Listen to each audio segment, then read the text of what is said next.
Japan के Osaka में G20 सम्मेलन का हुआ समापन। प्रधानमंत्री नरेंद्र मोदी ने आपदा मुक्त भविष्य बनाने पर दिया जोर। पीएम ने G20 देशों को international coalition on disaster resilient infrastructure से जुड़ने का दिया निमंत्रण। प्रधानमंत्री नरेंद्र मोदी ने G20 सम्मेलन से इतर की द्विपक्षीय बैठकें। ऑस्ट्रेलियाई पीएम स्कॉट मॉरिसन, तुर्की के राष्ट्रपति एर्डोगन, इंडोनेशिया के राष्ट्रपति जोको विडोडो और ब्राजील के राष्ट्रपति जैर बोल्सोनारो के साथ की द्विपक्षीय वार्ताएं। ओसाका में अमेरिका के राष्ट्रपति डोनाल्ड ट्रंप और चीन के राष्ट्रपति शी जिनपिंग के बीच हुई द्विपक्षीय वार्ता। दोनों देशों के बीच व्यापार वार्ता करने पर बनी सहमति।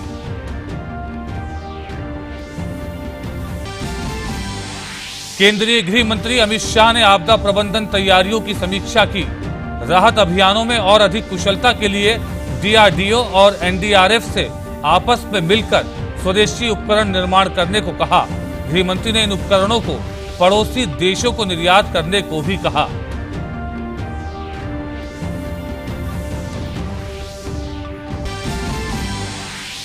दूरदर्शन समाचार के शहीद कैमरामैन अच्युतानंद साहू को मरणोपरांत नारद सम्मान से किया गया सम्मानित।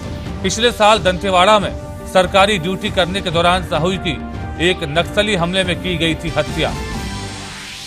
और आईसीसी क्रिकेट विश्व कप में हेडिंग्ले में अफगानिस्तान ने पाकिस्तान के खिलाफ टॉस जीतकर पहले बल्लेबाजी का फैसला किया।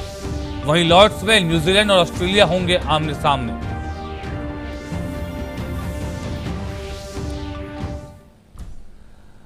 नमस्कार, समाचारों में आपका स्वागत है। मैं हूं नदीम अंसारी। जापान के ओसाका में आज G20 सम्मेलन संपन्न हो गया। G20 सम्मेलन के दूसरे दिन आज विश्व नेताओं ने असमानता, समावेशी और सतत विकास जैसे मुद्दों पर विचार किया। प्रधानमंत्री नरेंद्र मोदी ने जापान में 3 दिवसीय प्रवास के दौरान शिखर वार्ता के कई सत्रों, द्विपक्षीय और बहुपक्षीय बैठकों में शिरकत की। प्रधानमंत्री ने G20 देशों से समावेशी विकास पर जोर देने का आह्वान किया। अमेरिका चीन संबंधों को प्रगाढ़ बनाने के लिए इन्हें समन्वय, सहयोग और स्थिरता आधारित बनाया जा सकता है। सबका साथ, सबका विकास और सबका विश्वास का मंत्र G20 शिखर सम्मेलन में भी गूंजा। भारत ने सतत विकास, समग्र विकास और समावेशी विकास की अवधारणा को दुनिया के सामने रखा। Played a very proactive, positive, forward-looking role into the entire negotiations, discussions, and the decision-making process. Prime Minister Narendra Modi, who led India's delegation, raised many issues of global concern, as well as highlighted the role of India's new innovation into making change in a manner that benefits all. 2 दिवसीय G20 शिखर सम्मेलन में प्रधानमंत्री मोदी ने आतंकवाद के किसी भी स्वरूप से लड़ने, जलवायु परिवर्तन के खतरे को कम करने, वैश्विक अर्थव्यवस्था में अस्थिरता और वैश्विक संस्थाओं में बहुपक्षवाद को बढ़ावा देने के साथ साथ सुधार में तेजी लाने की बात कही। वहीं प्रधानमंत्री ने भविष्य में आपदा से निपटने की क्षमताओं को दुरुस्त करने पर जोर दिया। उन्होंने G20 के देशों को उचित इंफ्रास्ट्रक्चर उपलब्ध कराने में सहयोग करने की बात कही। ब्यूनस आयर्स के G20 शिखर सम्मेलन में प्रधानमंत्री मोदी ने इसके लिए पहल की थी। उनका मानना है कि आपदा की स्थिति में गरीब सबसे ज्यादा प्रभावित होते हैं। इसके अलावा उन्होंने ओसाका G20 शिखर सम्मेलन के तीसरे सत्र में कहा कि स्वास्थ्य क्षेत्र में 5A यानी सुगम, वहन योग्य, उपयुक्त, जिम्मेदार और अनुकूलन योग्य ये मंत्र हैं। भारत ने स्वास्थ्य क्षेत्र में बड़ी पहल की है जो गरीबी उन्मूलन और समानता का अधिकार भी लेकर आया है। भारत का आयुष और आयुष्मान भारत की योजना वैश्विक मानकों के अनुरूप है। प्रधानमंत्री ने स्वास्थ्य क्षेत्र की चुनौतियों से लड़ने के लिए भी सहयोग का आह्वान किया। Promoting healthy and active aging through policy measures is an important issue. We also have requested that One Health approach to tackle antimicrobial resistance (AMR) is an important issue and we'll deal with that. Osaka G20 शिखर सम्मेलन में एक विशेष सत्र महिला सशक्तिकरण का रहा। इसमें प्रधानमंत्री मोदी ने आर्थिक विकास में भागीदारी के लिए महिलाओं के सामाजिक उत्थान की बात रखी। उन्होंने इस मंच से बताया कि भारत ने पिछले 5 साल में बेटी बचाओ बेटी पढ़ाओ, स्वच्छ भारत अभियान, उज्ज्वला जैसी कई योजनाओं के जरिए सामाजिक सशक्तिकरण किया है, तो वहीं मुद्रा योजना के जरिए महिलाओं की वित्तीय और आर्थिक भागीदारी को बढ़ाया है। G20 शिखर सम्मेलन के दौरान एक और सकारात्मक पहल सामने आई। अमेरिका और चीन के बीच व्यापारिक जंग की तल्खी कम होने की उम्मीद जगी है। चीन के राष्ट्रपति शी जिनपिंग और अमेरिका के राष्ट्रपति डोनाल्ड ट्रंप चीन अमेरिका व्यापार वार्ता फिर से शुरू करने के लिए राजी हो गए हैं। ओसाका घोषणा पत्र पर आधारित सामंजस्य बनाने के लिए चीन अमेरिका आपसी सहयोग को जारी रखेंगे और इसे समावेशी बनाएंगे। Basically, we agreed today that we were going to continue the negotiation, which I ended a while back. We agreed that I would not be putting tariffs on the $325 billion that I would have the ability to put on if I wanted. वहीं रूस और OPEC के अहम देश Saudi अरब के बीच G20 से इतर बैठक हुई। इसमें ओपेक देश कच्चा तेल उत्पादन की कटौती को जारी रखने पर सहमति बन गई है। नीरज सिंह के साथ सुधाकर दास की रिपोर्ट, DD न्यूज। और G20 शिखर सम्मेलन के दूसरे दिन प्रधानमंत्री नरेंद्र मोदी ने विश्व के नेताओं से द्विपक्षीय मुलाकात की। प्रधानमंत्री नरेंद्र मोदी ने द्विपक्षीय मुलाकातों के दौरान व्यापार, निवेश और सामरिक हितों से जुड़े मुद्दों पर चर्चा की। G20 शिखर सम्मेलन से इतर प्रधानमंत्री नरेंद्र मोदी ने दूसरे दिन भी विश्व के नेताओं के साथ द्विपक्षीय मुलाकात की। इंडोनेशिया के राष्ट्रपति जोको विडोडो के साथ बैठक के दौरान प्रधानमंत्री ने व्यापार और निवेश, रक्षा और समुद्री मोर्चों पर द्विपक्षीय सहयोग को बढ़ाने के तरीकों पर चर्चा की। G20 शिखर सम्मेलन के दूसरे दिन प्रधानमंत्री मोदी की ये पहली आधिकारिक बैठक थी। Discussions basically focused on four different areas. Some sharing of perspectives on Indo-Pacific, also on trade and investment. There was some discussion on how we can deepen the maritime cooperation. There is a trade target which has been set up between the two countries of 50 billion to be achieved by 2025. प्रधानमंत्री नरेंद्र मोदी ने Brazil के राष्ट्रपति Jair Bolsonaro से भी मुलाकात की। प्रधानमंत्री मोदी और ब्राजील के राष्ट्रपति जेयर बोल्सोनारो ने द्विपक्षीय संबंधों, जलवायु परिवर्तन, व्यापार, निवेश, कृषि और जैव ईंधन में विशेष सहयोग को लेकर व्यापक चर्चा की। दोनों देशों ने 2023 में कूटनीतिक रिश्तों के 75 साल पूरे होने के मौके पर कार्यक्रम के आयोजन को लेकर सहमति व्यक्त की। ब्राजील के राष्ट्रपति जेयर बोल्सोनारो ने पीएम मोदी के साथ बैठक की सराहना की। प्रधानमंत्री नरेंद्र मोदी ने तुर्की के राष्ट्रपति रेसेप तैयब एर्दोआन से द्विपक्षीय मुलाकात की। दोनों नेताओं के बीच भारत और तुर्की के बीच मजबूत विकास साझेदारी को लेकर बातचीत हुई। Some discussion also took place on how the two countries can cooperate in defense manufacturing. There was a recognition that in terms of trade, there was plenty of opportunities which needs to be explored. And in that context, in terms of exploring the opportunities in trade and investment, it was decided that the Joint Economic Committee meeting between India and Turkey, they should take place as soon as possible. There was some discussion also on the people-to-people contact under the ambit of the civil aviation, how more flights between the two sides can be encouraged. प्रधानमंत्री नरेंद्र मोदी ने Australia के प्रधानमंत्री Scott Morrison से मुलाकात की। दोनों नेताओं के बीच वैश्विक और आपसी हितों से जुड़े मुद्दों को लेकर बातचीत हुई। जी आपको भी बहुत बहुत बधाई, क्योंकि आप भी एक बहुत बड़ी टफ लड़ाई लड़ करके चुनाव जीत करके आए हैं और by and large survey report ने तो बता दिया था कि आप पराजित हो गए हैं, लेकिन उसके बाद आप जीत करके आए, उसका एक बड़ा ही अलग मैसेज है। भारत के लोगों ने ऑस्ट्रेलिया में 2 विक्ट्री का विजय एक साथ मनाया। ऑस्ट्रेलिया के विजय को भी और भारत के भी विजय को, इसलिए ऑस्ट्रेलिया में बसने वाला जो भारतीय समुदाय है उसके लिए डबल विक्ट्री का माहौल था। इससे पहले ऑस्ट्रेलिया के प्रधानमंत्री स्कॉट मॉरिसन ने प्रधानमंत्री नरेंद्र मोदी के साथ सेल्फी ट्वीट की और उनकी सराहना करते हुए हिंदी में लिखा, कितने अच्छे हैं मोदी। आप कितने अच्छे हैं, ये लिख करके तो आपने ऐसा वायरल मैसेज कर दिया है पूरे देश में और ऑस्ट्रेलिया की इंडियन कम्युनिटी में भी, और इसके लिए भी मैं आपको आभारी हूँ। ऑस्ट्रेलिया के प्रधानमंत्री स्कॉट मॉरिसन ने बातचीत के दौरान क्रिकेट विश्व कप का भी जिक्र किया।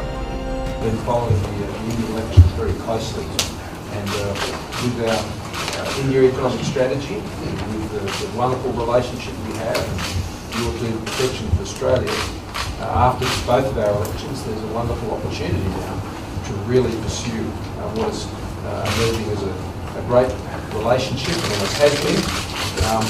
And in the most immediate term, I suppose that The key challenges is we'll be sitting on different sides in the World Cup over there in the United Kingdom, but it looks like India and Australia may well end up being the final two teams. So we all watch that with interest and great appreciation. प्रधानमंत्री नरेंद्र मोदी ने Singapore के प्रधानमंत्री ली H लुंग और chilli के राष्ट्रपति Sebastian Pinera से भी मुलाकात की। पीएम मोदी ने दोनों ही नेताओं से द्विपक्षीय रिश्तों को मजबूत करने को लेकर चर्चा की। प्रधानमंत्री नरेंद्र मोदी ने G20 शिखर सम्मेलन से इतर करीब 20 द्विपक्षीय वार्ताओं में हिस्सा लिया। अंतर्राष्ट्रीय मंचों पर पीएम मोदी की ये पहल आने वाले समय में देश में विकास के कई आयाम कायम करेगी। ओसाका से सुधाकर दास के साथ नीरज सिंह की रिपोर्ट, डीडी न्यूज। और जापान के ओसाका में अमेरिका के राष्ट्रपति डोनाल्ड ट्रंप और चीन के राष्ट्रपति शी जिनपिंग के बीच द्विपक्षीय वार्ता हुई। दोनों देशों के बीच बढ़ते व्यापारिक तनाव के बीच ये द्विपक्षीय वार्ता हुई है।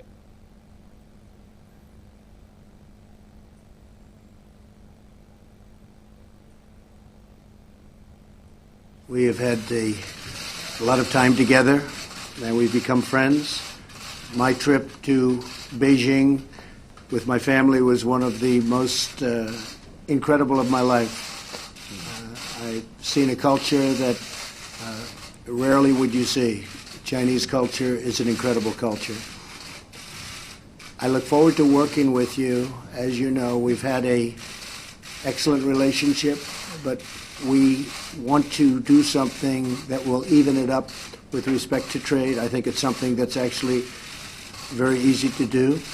I actually think that we were very close, and then something happened where it slipped a little bit, and now we're getting a little bit closer, but it would be historic if we could do a fair trade deal. We're totally open to it, and I know you're totally open to it. I know all of your representatives. I've been working very hard with my representatives and the representatives of the United States, and I will say that I think this can be a very productive meeting, and I think we can go on to do something that truly will be monumental and great for both countries, and that's what I look forward to doing. और bulletin में फिलहाल वक्त है एक break का। खबरें और भी हैं, आप देखते रहिए डीडी न्यूज।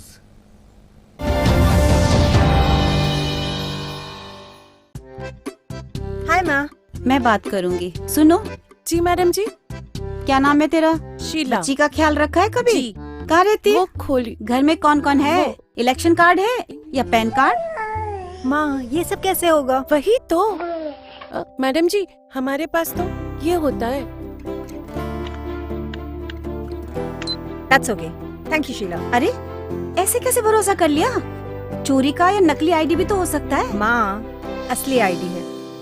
अच्छा, आधार? आधार तो ऑनलाइन वेरीफाई भी हो सकता है, बाकी कोई आईडी नहीं, समझी? अरे तो पहले बताना चाहिए था ना। ले शीला। जी।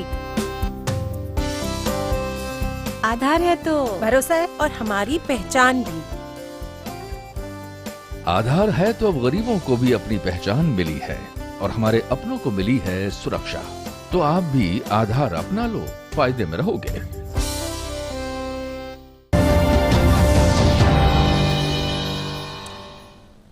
ब्रेक के बाद एक बार फिर आपका स्वागत है। दिल्ली में आज से 2 दिन के लिए एसडीआरएफ, सिविल डिफेंस, होमगार्ड्स और अग्निशमन सेवा के क्षमता निर्माण पर वार्षिक समारोह की शुरुआत हुई, जिसका उद्घाटन केंद्रीय गृह मंत्री अमित शाह ने किया। इस वार्षिक समारोह का आयोजन एनडीआरएफ यानी राष्ट्रीय आपदा मोचक बल की ओर से किया गया है। इस मौके पर अमित शाह ने कहा कि आपदा प्रबंधन पर पिछले कई सालों से गंभीरता से नहीं सोचा गया। शाह ने भुज में आए भूकंप को याद करते हुए कहा कि 2001 से 2019 तक लंबी मंजिल हासिल की है और अब दुनिया में नंबर 1 तक जाना है। गृह मंत्री ने कहा कि आपदा प्रबंधन में भारत के मॉडल को दुनिया अपनाए, यही लक्ष्य होना चाहिए। इस समारोह में एनडीआरएफ एकेडमी का प्रतीक चिन्ह भी जारी किया गया। इस मौके पर गृह मंत्री ने आपदा प्रबंधन से जुड़े उपकरणों की प्रदर्शनी का भी अवलोकन किया।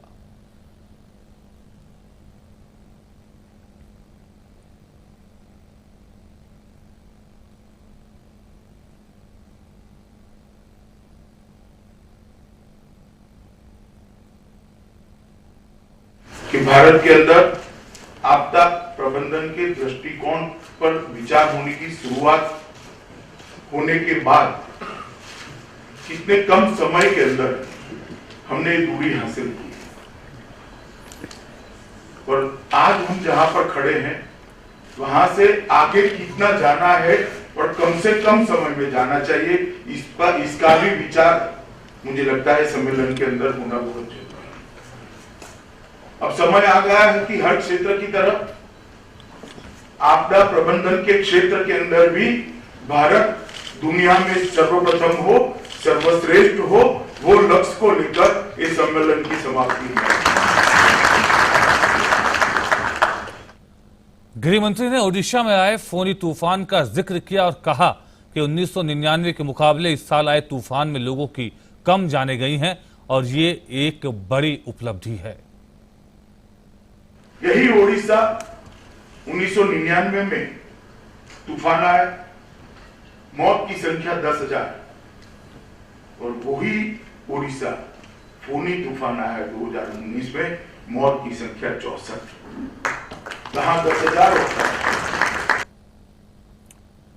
केंद्रीय पर्यावरण, वन और सूचना प्रसारण मंत्री प्रकाश जावड़ेकर ने कहा कि प्रधानमंत्री मोदी के नेतृत्व में देश को ताकतवर, सुरक्षित और समृद्ध बनाना सरकार का उद्देश्य है। उन्होंने कहा कि 13 राज्यों में भाजपा को 50% से अधिक वोट मिले हैं। जावड़ेकर ने कहा कि राज्यसभा में कांग्रेस की सरकार रहते हुए भी भाजपा ने सभी 25 सीटों पर कब्जा किया। भारत की जनता ने एक ऐतिहासिक मैंडेट दिया है और जैसे राजस्थान में आपने देखा 5 महीने पहले कांग्रेस की सरकार आ गई, लेकिन लोकसभा में 25 के 25 सीटें हम जीते। देश भर में भी लगातार ऐसा ही हुआ। कांग्रेस 18 राज्यों में खाता नहीं खोल सकी और 13 बड़े राज्यों में भाजपा को 50% से अधिक वोट मिला। ये कहानी है हमारे करिश्माई नेतृत्व नरेंद्र मोदी जी, अमित शाह जी का संगठन का ये, और जैसे मदन लाल सैनी जैसे हमारे लाखों कार्यकर्ता कि जिन्होंने खुद के तबीयत की भी परवाह न करते हुए लगातार काम किया, आज ये विजय उन्हीं को समर्पित है। जयपुर में ही जल शक्ति मंत्री गजेंद्र सिंह शेखावत ने कहा कि अब मोदी सरकार का लक्ष्य हर घर में पीने का साफ पानी पहुंचाना है। शेखावत ने पानी के संरक्षण के लिए प्राचीन परंपराओं को जीवित करने और पानी को चिंतन और चर्चा का विषय बनाने की भी अपील की। जिन देशों में हमसे भी बहुत कम पानी होते हुए भी सही उपयोग, विवेकपूर्ण उपयोग और उपयोग के बाद में पुनरुपयोग, इन सब के माध्यम से उन्होंने अपने देशों को वाटर सिक्योर किया है। हम भी अगर सब लोग इसी तरह से काम करना शुरू करें, पानी हमारे आम चिंतन का और चर्चा का विषय बने, निश्चित रूप से हम देश को पानी के वर्तमान उपलब्ध स्रोतों के आधार पर भी वाटर सिक्योर कर सकते हैं। वाराणसी में काशी हिंदू विश्वविद्यालय के स्वतंत्रता भवन में नीट परीक्षा में स्थान बनाने वाले छात्रों को सम्मानित किया गया। इस कार्यक्रम में मुख्य अतिथि के रूप में केंद्रीय वस्त्र और महिला बाल विकास मंत्री स्मृति ईरानी शामिल हुई। केंद्रीय मंत्री ने छात्रों को सम्मानित किया।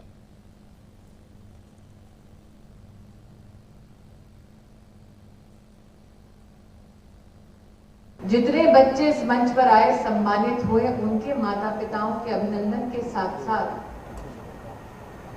जो बच्चे रैंक नहीं पा पाए उनको उनके प्रयासों के लिए भी माता पिता के और परिवार के सहयोग के लिए इस मंच से मैं अभिनंदन देती हूँ, मैं आभार व्यक्त करती हूँ।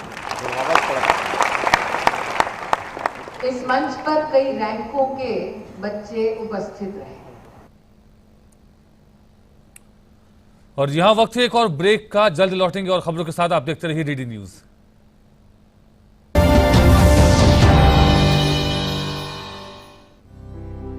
एक मंदिर, दरगाह या गुरुद्वारा नहीं छोड़ा था जहां इसके मिलने की मन्नत ना मांगी हो। स्टेशन पर खो गई थी ये रितु, मेरी बेटी।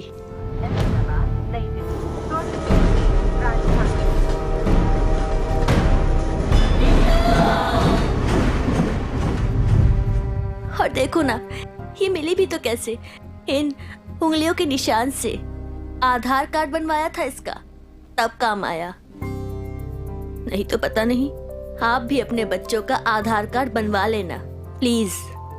सुना, वो आधार में बच्चों की फिंगरप्रिंट लेते हैं ना? उससे कोई भी खोए हुए बच्चे को अपने घर तक पहुंचा सकता है। कई बच्चों को अपने परिवार से मिलाया है आधार ने। ये तो मैंने सोचा ही नहीं था। तो अब सोच लो। पूरे देश में कहीं भी हो, आधार से ही तो छोटे बड़े सबको मिली है एक सी पहचान। तो पेरेंट्स, आधार अपना लो, फायदे में रहोगे।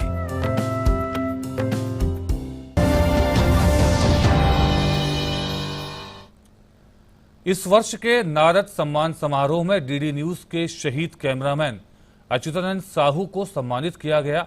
साहू को मरणोपरांत उत्कृष्ट छाया चित्रकार प्रिंट टीवी श्रेणी में नारद सम्मान दिया गया। स्वर्गीय अच्युतानंद साहू की पत्नी ने यह सम्मान ग्रहण किया। पिछले साल दंतेवाड़ा में सरकारी ड्यूटी करने के दौरान साहू की एक नक्सली हमले में हत्या कर दी गई थी।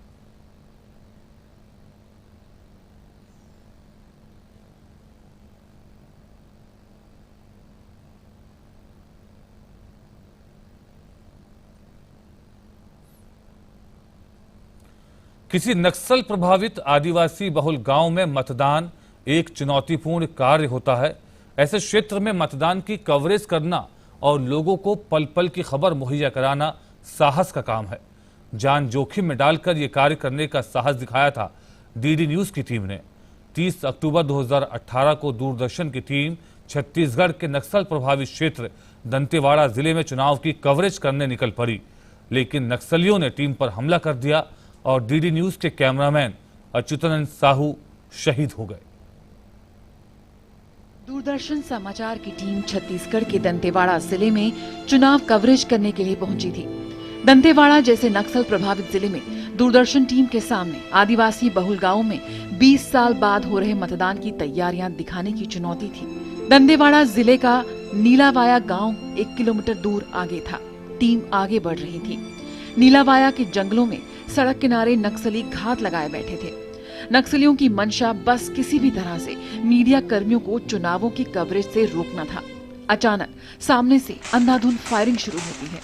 जब तक टीम के सदस्यों को इस फायरिंग के बारे में कोई भी जानकारी होती है, टीम में सबसे आगे चल रहे कैमरामैन अच्युतानंद साहू को गोली लग चुकी थी। साहू मौके पर ही शहीद हो चुके थे। बाकी टीम के सदस्यों ने 45 मिनट तक लगातार गोलीबारी और बमबारी के बीच सड़क के किनारे लेटकर किसी तरह अपनी जान बचाई। इस हादसे में दूरदर्शन ने अपने बहादुर साथी को खो दिया, जिसकी टीस अभी भी कायम है। जाते जाते अच्युतानंद साहू जाबाज पत्रकारिता की एक मिसाल कायम कर गए। डीडी न्यूज उन्हें और उनके बलिदान को कभी भुला नहीं पाएगा। दूरदर्शन समाचार अच्युतानंद साहू के साहस और हौसले को सलाम करता है। Bureau report, DD news. DD news के शहीद कैमरामैन अच्युतानंद साहू के अलावा कई और लोगों को भी पत्रकारिता के क्षेत्र में उत्कृष्ट कार्य करने के लिए नारद सम्मान से नवाजा गया। इसके तहत राम बहादुर रॉय को लाइफ टाइम अचीवमेंट से सम्मानित किया गया, सिद्धार्थ जराबी को उत्कृष्ट पत्रकारिता, ऋचा अनिरुद्ध को स्त्री सरोकार के लिए और अरुण कुमार सिंह को ग्रामीण पत्रकारिता के लिए नारद सम्मान दिया गया। इसके अलावा युवा पत्रकार के तौर पर आर गणेश कृष्णन को सम्मानित किया गया, जबकि उत्कृष्ट स्तंभकार के लिए नलिन चौहान को नारद सम्मान दिया गया। देवव्रत घोष को डिजिटल पत्रकारिता नारद सम्मान और क्लीन द नेशन टीम को सोशल मीडिया पत्रकारिता नारद सम्मान से नवाजा गया। इसके साथ साथ सुशांत सिन्हा को टीवी के क्षेत्र में जूरी अवार्ड और उदय माहुरकर को प्रिंट में जूरी अवार्ड से सम्मानित किया गया।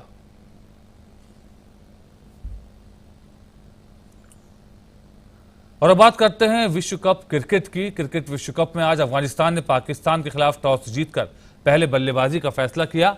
अफगानिस्तान को पहला झटका गुलबदीन नईब के रूप में लगा। उन्हें शाहिद आफरीदी ने 15 रन पर विकेट के पीछे कैच कराया। अगली ही गेंद पर हशमतुल्लाह को शाहिद आफरीदी ने आउट कर पाकिस्तान को दूसरी सफलता दिलाई। रहमत शाह 35 रन बनाकर इमाद वसीम की गेंद पर बाबर आजम द्वारा कैच हो गए। असगर अफगान को 42 रन पर शादाब खान ने बोल्ड कर दिया। इकराम अली खील ने 24 रन का योगदान दिया। उन्हें इमाद वसीम की गेंद पर मोहम्मद हफीज ने कैच किया। ताज़ा समाचार मिलने तक अफगानिस्तान ने 5 विकेट के नुकसान पर 144 रन बना लिए थे। What a battle, and it's been won by Shahrukh Khan. Asghar once again. और आईसीसी क्रिकेट विश्व कप में आज होने वाले अन्य मुकाबले में लॉर्ड्स के ऐतिहासिक मैदान पर न्यूजीलैंड और ऑस्ट्रेलिया आमने सामने होंगे। न्यूजीलैंड की टीम अगर ये मैच जीत जाती है तो वो सेमीफाइनल के लिए क्वालिफाई कर लेगी। वहीं ऑस्ट्रेलिया पहले ही सेमीफाइनल में पहुंच चुकी है और वो ये मैच जीतकर शीर्ष पर अपनी स्थिति मजबूत करना चाहेगी।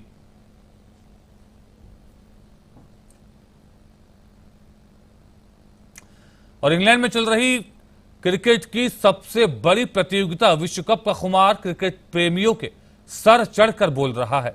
विश्व कप को और अधिक लोकप्रिय बनाने में इंग्लैंड क्रिकेट बोर्ड और आईसीसी कोई कसर नहीं छोड़ रहा है। इसी कड़ी में बर्मिंघम के विक्टोरिया स्क्वायर पर एक फैंस पार्क बनाया गया है, जहां एक बड़ी वीडियो स्क्रीन द्वारा क्रिकेट प्रेमियों के लिए मैच देखने की व्यवस्था की गई है।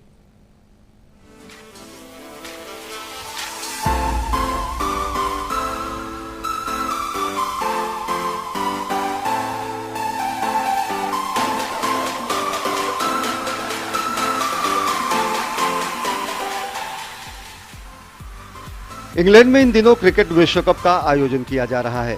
इस खेल को इस देश में और लोकप्रिय बनाने के लिए आईसीसी और यहाँ की सहयोगी एजेंसियां एड़ी चोटी का जोर लगा रही हैं। इसी के मद्देनजर बर्मिंघम के विक्टोरिया स्क्वायर पर एक फैंस पार्क बनाया गया है, जहाँ पर बड़ी वीडियो स्क्रीन द्वारा क्रिकेट प्रेमियों के लिए मैच देखने की व्यवस्था की गई है। साथ ही उसके चारों तरफ क्रिकेट से जुड़ी वो तमाम गतिविधियां रखी गई हैं, जिससे जुड़कर खेल प्रेमी इस खेल की बारीकियों को समझ सके और अपनी दिलचस्पी भी बढ़ाएं। I think apart from London, this is the second major city in the UK where you'll find like lots of Asian population. So I think ICC have chosen a great venue because most of the Asian teams like Bangladesh, Pakistan and India, Pakistan has played in here. So India would be playing England on Sunday and then we'll be facing India on the 2nd in Birmingham. So it's a really nice and exciting venue. इस fans park को देखने के लिए यहाँ पर बड़ी संख्या में दर्शक पहुँच रहे हैं। इन खेल प्रेमियों का मानना है कि जो स्टेडियम में मैच नहीं देख सकते या फिर जो टिकट नहीं खरीद सकते, उनके लिए ये अच्छा मौका है। Fantastic. If you haven't managed to get a ticket, come down here and spend the afternoon here because it is going to be great fun. And there's absolutely loads of seats there. You can watch it on the huge screen. You can stand. You can come and play all these different games and just have fun. And that's what it's all about, fun. अच्छा माहौल है, the weather is nice and सब लोग यहाँ पे आते हैं जो क्रिकेट स्टेडियम में जाने का अफोर्ड नहीं करते, उनके लिए बहुत ही अच्छा आईसीसी ने ये ऑर्गेनाइज किया है। और बेसिकली ये जो वॉलंटियर्स काम कर रहे हैं वो लोग भी पैसे के लिए काम नहीं, फ्री में अपने interest is cricket and that's why they are here promoting the sport. आयोजक भी इस अपने प्रयास की तारीफ सुनकर काफी खुश हैं। उनका मानना है कि इस देश ने क्रिकेट को जन्म दिया है और इसकी लोकप्रियता इस देश में और बढ़े, इसी के मद्देनजर इस पूरे फैंस पार्क को तैयार किया गया है। So we're in the heart of Birmingham. The Cricket World Cup really wanted to access new fans and take cricket outside of the English bubble and bring it to the people. So we've got loads of activities going on, so you can watch the match, but you can also pick up a bat and ball and get involved.